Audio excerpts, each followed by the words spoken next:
Well, welcome, folks. Here we are, day 3 down at East Fremantle Oval. We are a bit chilly out here at the moment, and the Western Australian Country Footy Championships are on, and it's been an absolute belter for the last few days. My name is Tony Neal, and firstly, I'd like to thank our sponsor, Nutrien Ag Solutions, who've been doing this for 48 years. They're absolutely sensational. So thanks to all our sponsors. You can see a couple more down there on the screen, and what we'd like to do first of all for you is just preview the magnificent last couple of days with the Colts, culminating in the grand final. And we'll go through Great Southern in the first game at 9 o'clock in the morning, and it was a bit wet and dewy. I noticed there's wind out here today, so it might be a bit drier in the earlier games. And Great Southern got a 38-point win over Pilbara, and we talk about these shorter halves. They're only 20 minutes. They actually kicked 8 goals, which is 16 scoring shots, which is fantastic by Great Southern. Great start to the day. As we said, wet and dewy. Then we get to the second game. Well, it goes on. Great Northern kicked 10 goals, 5, so there's 15 scoring shots there. Northern Suns the 2 points, so a big 63-point win to Great Northern there. And we were discussing over the last couple of days, what do you think might be a good score for 2 20-minute halves? And you can probably have a little bit of fun with that at home, but I worked out if 30 goals is a great game in 4 quarters, or maybe 15 might be the buffer, and they've cut me back a little bit. So we might be looking at maybe 10 to 12, and maybe push it up a bit if we need. Anyway, third game, regional districts. The boys came out after a good start the day before, and hard-fought battle there with Southwest. They kicked 5 goals, 4, 34 to 4-2, 26. So only an 8-point win there to those boys. And then we get the double up. So Pilbara had to back up and play their second game, and they came out against Peel, who are a very strong team. They set themselves up on day one. They came along to win the carnival. And they came out and kicked 11 goals, 4, 74 to 0.2 points. But what we did do, we shared around our famous Dartfish beanies with both teams, so that a player from each team got a beanie and a pair of thongs, because the Pilbara boys, it was outstanding football to watch. It's not about the scoreboard, it's about the participation and the process. So well done to them. As for the Peel, well, that 72-point win, yes, they were on their way. The next game at 1 o'clock was Great Southern, and we started to see the movement in the ladder. There was a lot of talk around, the grandstands were buzzing about who might finish up in second place and what needed to happen with percentage. So Great Southern come out, they kicked 2-7. So inaccuracy, 2-7 to 2-5 against Northern Sun. So a 2-point win. We get to 2 o'clock, and this became the crunch game. Great Northern had to win to get into the grand final. They had a pretty healthy percentage, but they needed to beat regional districts, and I'll tell you what, it was a pretty fiery game at times. Regional districts came out, they kicked 2-3-15, and Great Northern kicked 5-2, 32, so 17-point buffer to Great Northern. That put them in the grand final. They also had the rest in between, so they had an hour to rest up and prepare. The last game was Southwest versus Peel, and Peel came out in the first half and had a great first half, kicking with the win. Southwest pushed back and actually tested them a bit, and we were a little bit concerned that Peel might be put under a bit of pressure, then having to back up and play the grand final. So was it an equaliser? Supporters out here already, and fantastic to see them here early. So what happened? Peel came out, they kicked 7 goals, 4, 46 to Southwest 4-3, 27, 19 points. And then we had the grand final, so out they came. The national anthem was sung, the boys all lined up, and they were all set for a big one. The crowd, the noise, the anticipation through the crowd was fantastic. Well, the grand final, Peel came out, hard-fought battle, 8 goals, 250, defeated Great Northern, 1 goal, 5-11. Great Northern just couldn't get themselves going, so a 39-point win to a very, very strong Peel team. So, as I said, it was a feisty affair. Our award winner was Taj Parker with the beanie. So we gave it to Taj. Obviously, the Western Australian Country Football Commission, they do it a different way to us. So we like Taj, but they also did a best on ground medal presentations and so on. So what we might do now, just before we go to that, I'd just like to mention our other beanie winners throughout the day very quickly. Kobe Keane, number 10, young man with the helmet, just about brought a tear to my eye. Mum came out and took some photos and had a bit of a chat, and a great lad from Great Southern, actually, down there. He was a backline player. We had Jordan O'Brien, number 20 from Great Northern. Adam Edwards, I'll tell you what, he was a big lad. I stood there and looked up at him and I thought, is he standing on a box or something? He was a big lad from regional districts. We had Tarkin Etherington from Peel, number 6, who really had a great carnival as well, and really good lads to talk to. But we also had Lance Jungeen from number 3 from Pilbara. So we had the two boys together, and it's fantastic if you get the chance to go back and have a bit of a look. We then got to Game 5, and we had Jordan Hulme for the winners, Great Southern, number 24. Played a very good game, doubled up a lot. And we had another man called Tarkin Naria, number 6 from the Northern Sun. So the interesting thing for me, I asked them what you do and what are your hobbies, and well, we don't get a lot of this over where I come from. They go out and do the hunting and so on. So it's just fascinating having the app and meeting these young men. Jack Hocking, was our next winner, number 12 from Great Northern, who also got in the All-Stars team. Ethan Ingledew kicked 3 goals for Peel. He was also another winner. And as we said, Taj Parker for Peel won the beanie in the grand final. So that's enough from me. What we're going to do is thank our sponsors once again. You can see them up on the board. Let's have a look at the outstanding highlights from across those 2 days with our Colts games. He sends it long to the top of the square, wanting a contest. Players set themselves in a very, very strong mark taken. Wow. Right in the middle of that pack. He's the forward line now. They need a flyer and a very good mark taken. The front position by the Northern Suns defender, and that's a contender for the West Coast mark of the game. And he finds his teammate Graham. Yeah. Sends it further. Oh, good grab with one hand. Skillful player. That kick wasn't the best though.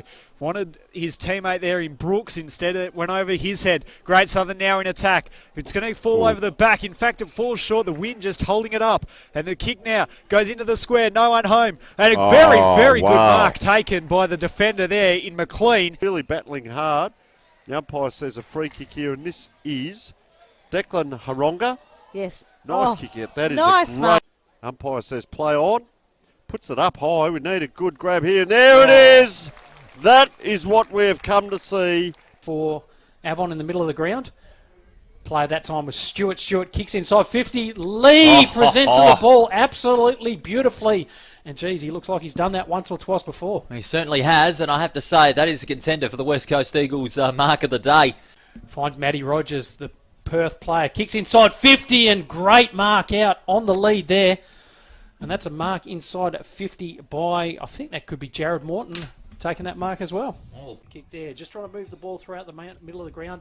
Finds Fiamono. Fiamono just goes to kick long there. Good mark there. And that is a contender for the West Coast mark of the day by and over.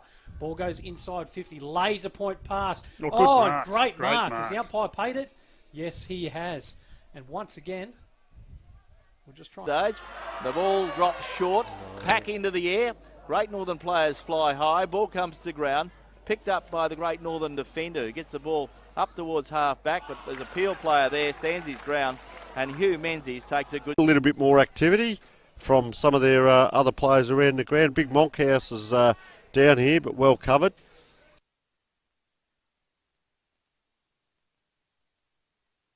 This way, that way. Number 17. Round it comes to Law. He gets around, knows his way around the football ground. One of the better players for the Great Northern at this point as the ball goes forward again. Ball goes the way now of that danger man in Jack Cocking. Spins the ball around the corner and he's got his third goal, and a very exciting goal it was. It was a very strong mark. He went with the floating ball. He plays on by hand, feeds it to a teammate. Puts that teammate under pressure. Eventually he got a goal. He would have got a free kick anyway. That again, it goes over the back. No one was there. In fact, Delalo Goldston was there, got brought down. Again, Delalo got the quick kick away from the pack, and he gets the first on the board for the Southwest. They have the first. And here come the Cavalry Regional Districts player. Good set of jets on him too. Jacob Hemley kicks it into a dangerous position. Oh, the pack flies high, and there he is. Number 7, Matt Cashmore. That teammate is Thurston. Thurston gives it away now. Goes away with Traswell. Traswell sends it into the full forward area. It goes away now of the player there who shot on goal, and that's Azevedo. Forward sends it up into the half-forward area, standing his ground. The Southwest player, but they were able to just bustle their way through their Peel. Menzies got the handball out, and now for his third goal, Ingledew sends it home, and Peel get their first of the second half. That position here at Rushton Park, he tries to pull the kick inside into the corridor. It works out okay, thanks to a kind bounce to number 8 there in Clement. They get it going forward. The handball came out. Here's now Zaddo, a very good player. He throws it on the boot, snaps around the body, and it's through. So Peel with a very quick one with inside a minute. Off the ground there was a defender. Rogers fires the hand pass. Finds Mitchell. Nice dummy. This time goes for goal from 45. And Mitchell has got it. That's a good pick-up by Lee. Around the would-be tackler. Fires the hand pass back to Quartermain. Around the corner. Great goal, Quartermain. That has to be the goal of the day. 10 to 6-7, 43. The margin, 33 points. As getting the kick away is Gavin towards the forward pocket. Going up high is Stone. No mark. Running to it is Crossman. He tries to go off the deck. Peel have the numbers around the football. One of them was Musica. Fires off the hand pass. Towards goal goes Fahey, and Fahey gets the goal. Oh, they lead this game 2 goals, 3-15. Peel yet to score. As the umpire throws it up again, sits out beautifully. This time it's Lewis, snaps around the body. Almost a mark there, but spoiled there by the player from Peel, but snapped around the body. Trigwell. And that's another goal on the board for Southwest. Zach Trigwell with his first. And Levin's kick towards half forward, spoiled away, but onto the run. Upper Great Southern have got the chance now. Centering kick is a beauty, was intended for Hughes, just needs the sit. Going in hard. Deng. Clever chip pass to Dew. Snaps around the corner. And what has he done with this one? He's put it through.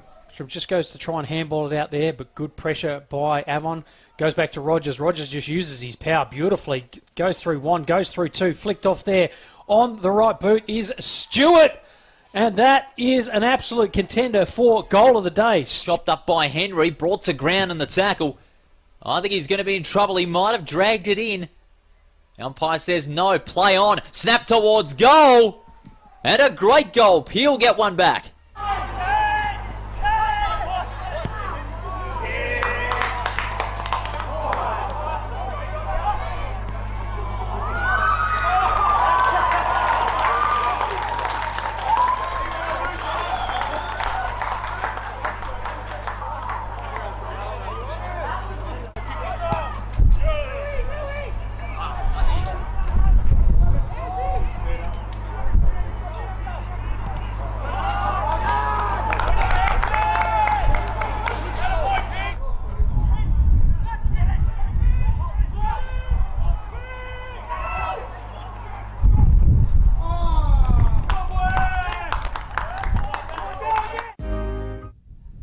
Welcome back, folks, and what an exciting package that was, and we understand all the people all around Western Australia, and the world can watch all this, and I'm joined by the Director of Filming Footy, John Douglas. First of all, welcome, John. Thanks, Tony. Thanks for having me. Mate, Western Australia Country Football TV, how do people get hold of the vision? They're watching live games and replays? Exactly right. So today we will be live streaming all the games with commentary, and they can be watched on Filming Footy. And then we will upload all those games at the end of the game, so within an hour, and that will go on the Western Australian Country Footy League portal. And with those games that we upload onto the portal, players, coaches, family members, there is an area there where they can share it with others for free. And they can also, if they want to, they can download the footage and keep for free as well. So lots of organisations will ask for a subscription based, or they'll ask them to pay for those sorts of things. Over the last 4 or 5 years, we've made sure that that's been free for them. And that's what we're providing to the clubs in the Western Australian Country Footy Championship. So that, I suppose with that, it's twofold. One is that we're live streaming all the games and they can watch that on YouTube under Filming Footy, and then after the game we upload them all and they can watch the replay. And of course, John, the extension of that, I've seen a lot of the magnificent stuff that's going on now. We've seen some of the graphs that were sent through, and of course we use them back home. Yes. But it's not just the footage. If I'm a coach and I want to see certain components of the game, there's graphs, charts, vision.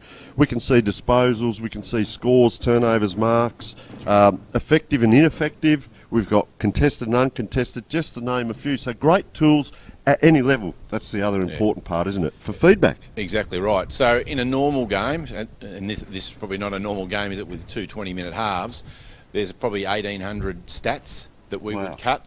And a lot of coaches, perhaps on a Sunday night or a Monday, they haven't got a lot of time.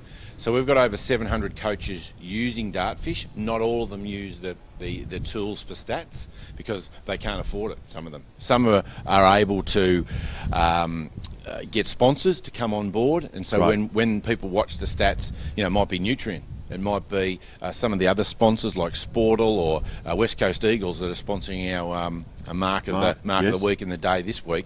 They might sponsor clubs or help clubs out. So we have the stats, 1,800 stats for this week. For the two 20-minute halves, there's between 500 and 600 stats that we've cut.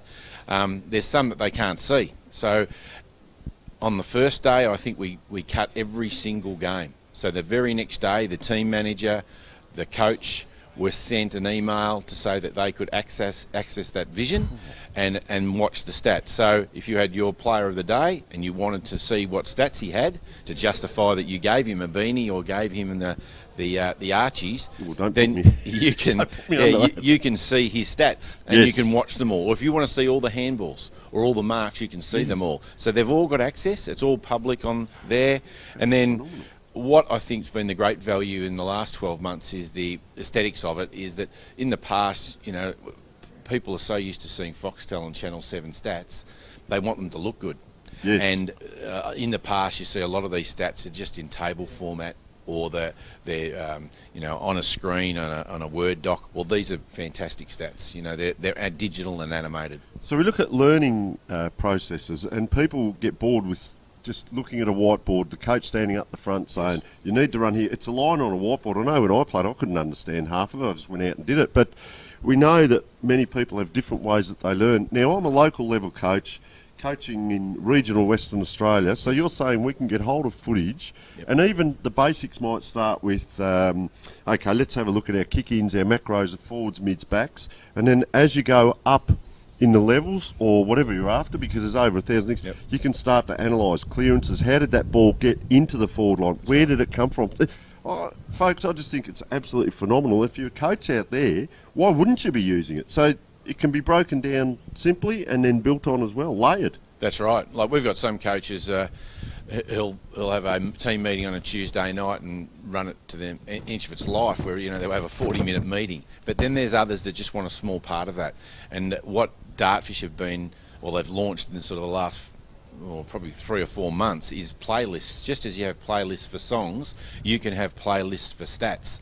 So if we cut those 500 stats for today, they're not going to show all those stats, are they, for these for the Colts or for Division 1 and 2? They might say, I want to grab these 4 boundary throw-ins to watch the opposition team, and they can add that to their playlist, and then they can share that playlist with all their players and with all their coaches. Or they might want to rev up their ruckman and say, let's have a look at Billy or Jemima's ruck tap-outs, and they can cut those and put in a playlist and send it off to them. Now, John, I'm a coach, and in theory, I put the coaching hat on now, and I know our strengths are our kicking efficiency because I've looked up the Dartfish chart. That's right. But I want to see vision to that. Now, I get the vision, that's great. How do I then share that with my players? Yeah, well, that's easy. So you can share individual stats, or you can make one of those playlists, and all you do is press share, and you can either text it to them or email them or copy and paste, whatever you want to do. It's really very, very simple. So we don't strap it onto a pigeon and they fly out anywhere. No. Very quickly, I'm a player. Can I see, I want to show mum and dad, can I see a heat map with my positioning as well? Yep. For 100%. Possession. 100%. You can do that, and so that's for every single player. And for this week, say some of the teams have played 4 or 5 games, they would have had their stats done for 75% of those games. So those players have got every quarter heat mapped and the whole game heat mapped individually and per quarter for the team and for the whole team. And I think for local, regional, metropolitan, everyone, I think it's so important. What would you like to see in regional and country football in regards to the Dartfish model? Because I've seen it up close and I've seen it being used. And we talk to coaches about all of this stuff, but to promote it now and for people to understand Yes. what is available, it's not hard to use. What would you like to see happening in country football? Well, it's a desire for us to have every league in Western Australia filmed. They don't necessarily have to have every single game filmed, but we want to have a match of the round from every league live stream. So if we were to go onto a football channel in Western Australia, so WA Country Footy TV, you could pick out the Pilbara, you could pick out the Kimberleys, and we could watch that game of the week live streamed. Yep. And then if they want to get the rest of the games filmed, then they could. And we've seen the benefit if they get all the games filmed, how it's tidied up for MRP. If there's been an injury, we've been able to cut that and be supported by the medical staff. Now, John, the other thing, very quickly, Western Australia is a huge region, and we've seen this happen in South Australia. If there's a live stream and you travel 200 kilometres to get to your game and mum and dad are sitting at home, or Yes. the club's open, and we've seen this happen, 100 people get inside the club, they can live stream that game onto the TV live. Don't worry about the other stuff going on. Watch your own people.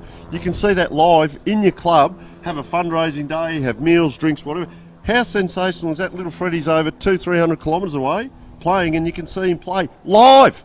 Exactly, and it happens all the time. And COVID was a very good example of that, where they, in country towns where they might have had to travel 2 hours a bit further, and they would set up the live stream, and they would have digital subscriptions, and clubs could still make some money out of it and still perform.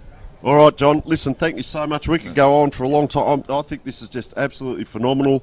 As I said, what a great tool for the people out there. They can get in contact. We'll put some details up throughout the championships. And, geez, I'll tell you what, if you're a coach and you're not using it, get around it. And if you're an administrator or a club that would like to see your vision up, get around as well. I'll tell you what, I'm starting to get pumped up, John, because this is the day. We're going to take a short break, and we are back with the big Division 2 and Division 1 wrap-up for Western Australia Country Championships.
Tonight's broadcast is brought to you by Filming Footy.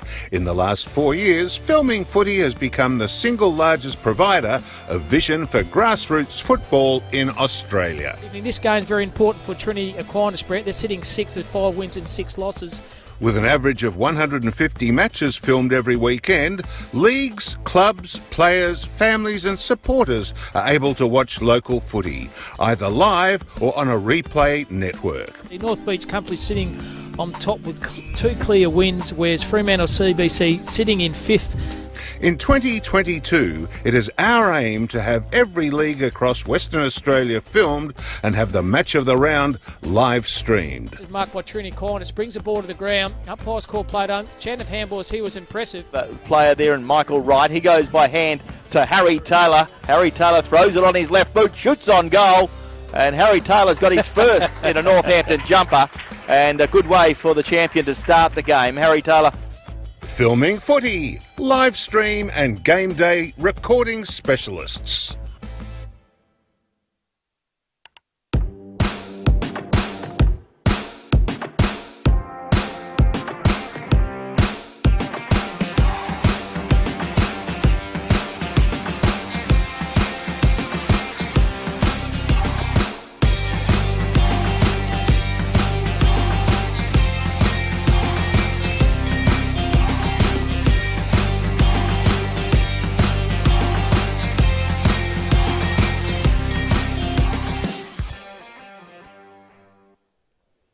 Welcome back, folks, and very interesting discussion with John Douglas and seeing everything else that's been going on around the place. And we're starting to build in. You can see the people behind us now for the Division 2 games, and a little bit of noise around the place adds to the ambience, one might say. Let's have a look at our results for Division 2 yesterday. They've been waiting a long time for this carnival to start, and it got underway.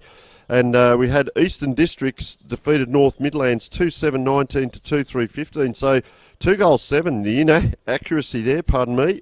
4 point winners, so they're on the board. We had Ongerup kicked 3-7, so another inaccurate game to 2-1. So 25 to 13, 12-point winners there to Ongerup. Central Midlands in the third game, 6-5-41, so 33-point win, pretty big win over Gascoyne, 1-2-8. You wouldn't believe it, Central Wheatbelt also kicked 6-5. They were 6-5-41 to Eastern Districts, who were on to their second game. So you've got a fresh team against a team playing their second game, and that was a 20-point win to Central Wheatbelt. The next game was the North Midlands. They kicked 3 goals straight, but comprehensively defeated by Mortlock, 9-6-60. So they'll be a team to keep an eye on today for sure. 42-point win to Mortlock in there, having lost their first game, as we said, against Ongerup. So it's a really up and down division at the moment. We go to Ongerup in the second last game, 4-3-27. So obviously some scoring difficulties for all teams at the moment. 4-3-27 to Central Midlands, 3-4-22. So 5-point win there in a tight game to Ongerup. Our last game yesterday was Central Wheatbelt. Now they came out and kicked 7 goals too, 44 to 4-4-28 against Gascoyne, 16-point winners. So pretty comprehensive. Just having a quick look at our ladder for Division 2 before we go into what's happening today.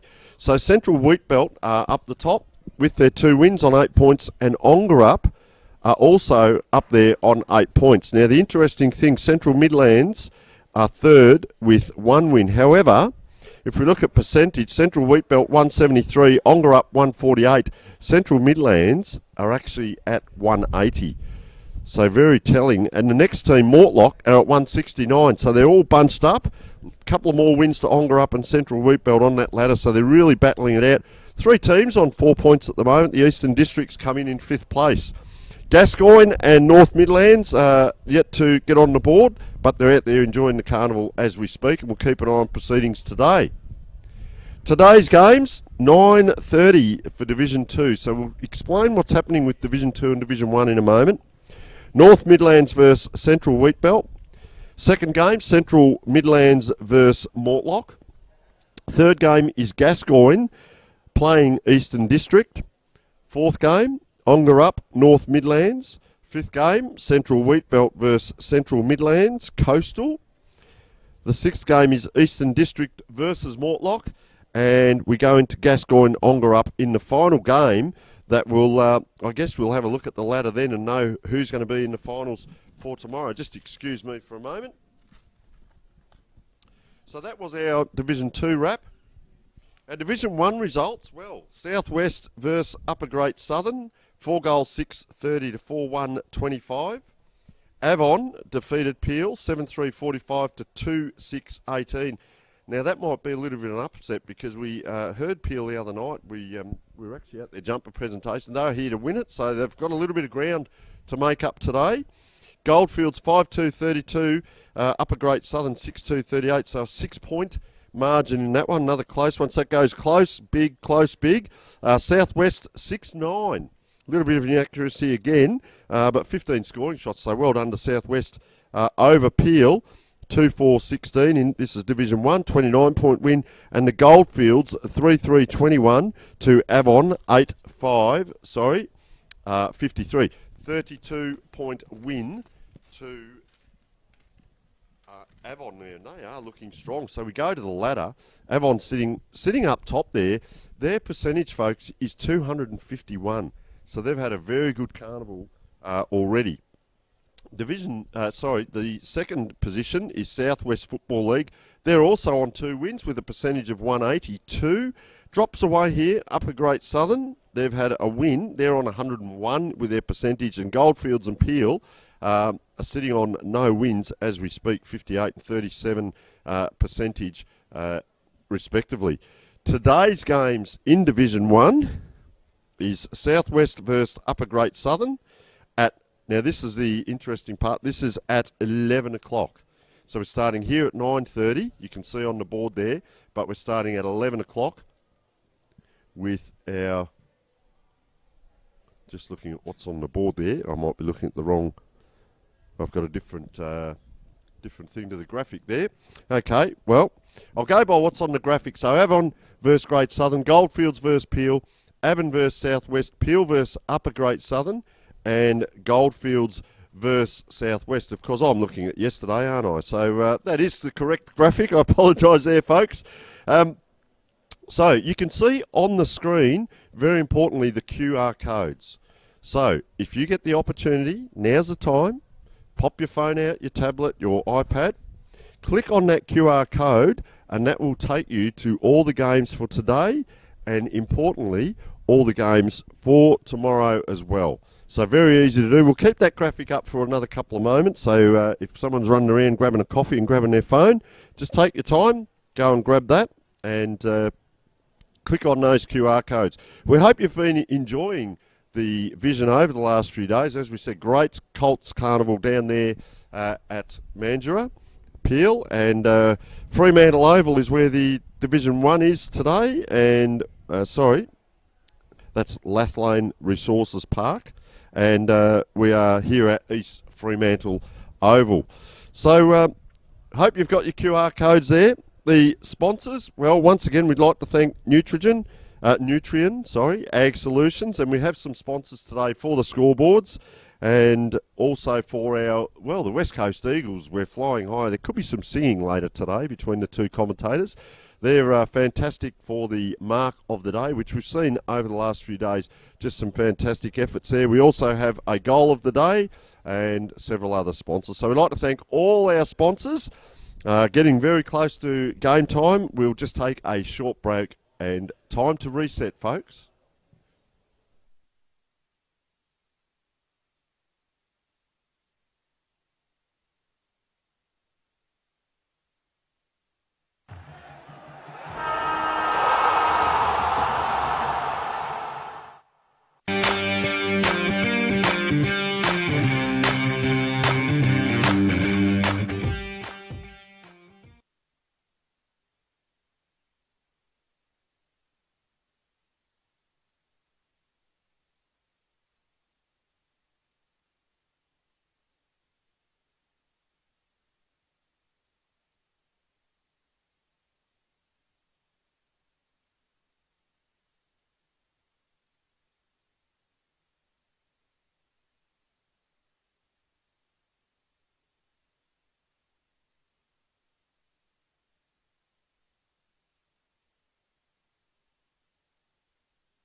Welcome back, folks. And Nutrien Ag Solutions, a fantastic sponsor, 48 years, heading towards 50 for the Western Australia Country Football League Championships. The launch was held Thursday night, and we were privileged enough to get a few cameras in and have a listen and have a look at what happened on the night. Hello and welcome to the 2022 Nutrien Ag Solutions Country Football Championships. The first time since 2019 for the men's, which is fantastic after a couple of tough years. I'm Tom Bottrell, I'm the Executive Manager of Country Football, the affiliate leagues and facilities for the West Australian Football Commission. And interestingly, next month will be 3 years in the role. We've all been through it, the tough few years, and it's great to finally be back and in action. To start proceedings, I'll introduce Ingrid Cumming, who will present a Welcome to Country. Kaya mama yoga yakuling niji maya maya naik rekaman ngawajak nunga yoga yakuling kumpara wearing jadi ngira ngan nuna wa agenda ko niji bojawa niji fali balbak bojawa. Pretty good, eh? Thank you so much to what you do in country footy. I certainly hope from wherever you come, whether across Noongar country, Murrumbidgee country, Yamatji country, Wongatha country, all of the different places across the state. Thank you for your commitment to footy, because God knows it's the big connector of communities. So thanks again for everything you do. Ladies and gentlemen, let's carry on that spirit of reconciliation. Have a wonderful carnival, and I'll see you when I'm defrosted a little later in a couple of days' time. Thank you very much. I'd like to introduce the President of the WA Country Football League, Mr John Shadbolt. Welcome to you all. The Nutrient Ag Solutions Country Football Championships are coming together, and the coming together of country football and the highlight of the country football calendar. Our executive will be all at all grounds over the weekend. I've got on here on my notes, chasing footballs. I'm not sure that we will be, but we'll be there. And we look forward to catching up with all of our regional stakeholders and discussing all things football. We are always happy to hear feedback and continue to help move country football forward.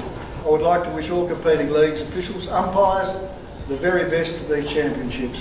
We are looking forward to terrific competition on the field, but more importantly, to a fantastic environment and camaraderie off the field, with the best of senior teams playing off at this venue on Sunday. Thank you.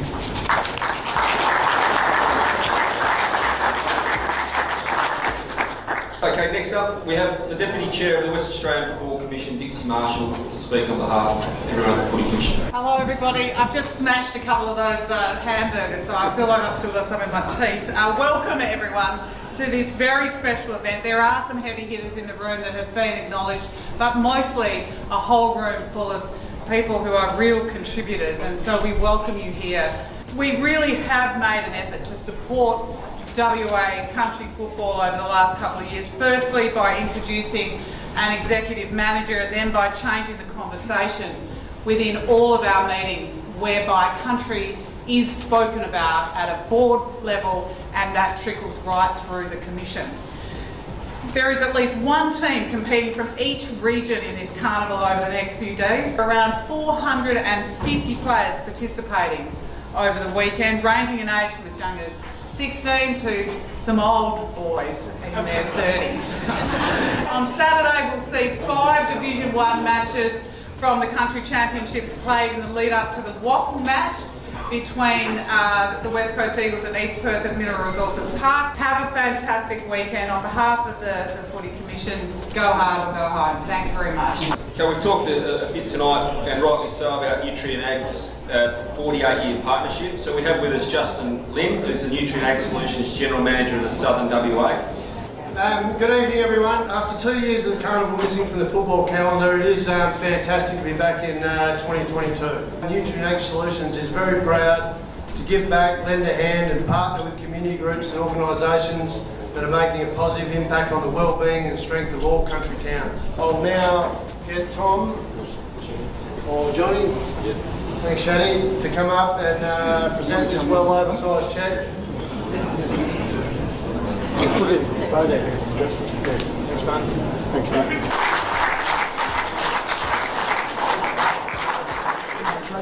So I'd like to invite the WA Country Football League Life member Ken Baxter to induct the new Life members. Now it is a pleasure, as I said, to induct these two boys as Life members, and I'd just like to call on Johnny Shadbolt and Milton Malloy, if they'd please both come up. First of all, John Shadbolt. John has played a significant role within the West Australian Country Football League and the Central Wheatbelt Football League for a number of years, and his contributions are well and truly deserving of being recognised with life memberships. Congratulations to you. Across all of Milton's combined roles, he has shown a great passion for talent development and providing opportunities for youth of the Midlands, and has gone over and above the call of duty in the service of country football. Congratulations to you, Milton. Well, that pretty much wraps it up. Just want to thank you so much for getting your leagues here, for the efforts that you put in to volunteer for footy. really just want to wish your teams all the best over the next 3 days. Welcome back, folks, and well, we're out on the ground now, and the ground looks absolutely magnificent. I'd suggest maybe the medium soles, maybe long soles if it's going to rain a bit later. Let's have a look at the weather, and 17 to 20 degrees, and I'll tell you what, it doesn't feel like that just at the moment. 90% chance of rain, and the wind... It's going that way at the moment, but they said it's going to be 25 to 30 kilometres an hour, north turning westerly. So it's going to be swirly around there. Folks, that is it from the football show this morning. Stay tuned for tomorrow, or maybe not, depends on what you liked. And we'll get all the results for you tomorrow from today's big games. Remember, the first game in Division 1 is at 8:45 with that wind has fairly come up. 8:45 a.m. at Lathlane Oval, and down here it is North Midland versus Central Wheatbelt, and they're out here getting warmed up already, so the boys are keen. We are at East Fremantle Oval. 9:30 a.m. is the first game. We've got a whole day chock full of football for you. Stay tuned, and we'll be back with our coverage shortly.